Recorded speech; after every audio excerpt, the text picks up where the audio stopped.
Hey everybody, Ian here once again. For this week's assignment, I'm reviewing two of the YouTube games my fellow classmates created, classifying them by genre, and explaining just what makes them games. The games I picked are Donald's Legend of Zelda Quiz and Matthew's Start Your Wild Adventure, assuming that is indeed the name of the game. I'll start with the Zelda Quiz. I would classify this game as quiz, obviously. The game is a quiz. It has quiz in the name. All you do is answer trivia questions. There's really no debating this. The object of the game is to collect 10 rupees by correctly answering all 10 questions. The rules and system of feedback are one and the same. If you answer a question correctly, your rupee total increases by 1 and you proceed to the next question. If you answer incorrectly, you get a game over screen.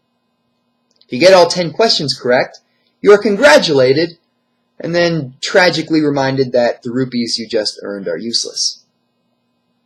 I enjoyed this quiz, being a huge Zelda nerd myself. The only questions I didn't know were the 2 questions specifically tailored toward Majora's Mask, which remains one of the only 2 Zelda games I've never played, the other being Spirit Tracks for the Nintendo DS. Oh, and the question about Epona's namesake. That was a curveball. I like that the quiz made use of images, fonts, icons, and music from the Zelda series. I just wish there were more questions specifically about Skyward Sword, Ocarina of Time, and Wind Waker, my 3 favorites. Alright, now I'm going to talk about Start Your Wild Adventure. I would classify this one as text adventure, if you can call getting attacked by a man with a waffle iron an adventure.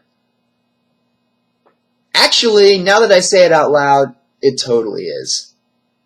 Anyway, the game takes place in a world with kickballs, chefs, salmon, and of course random combat, as described by its creator. However, this world is relayed to you exclusively through descriptions and text, and you click on text to proceed through the adventure. Hence, text adventure.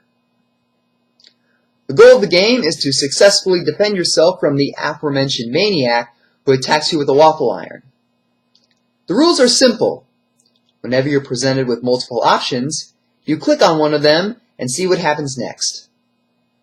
Its system of feedback comes in the form of Matthew describing how your choices played out and ultimately telling you if you won or lost.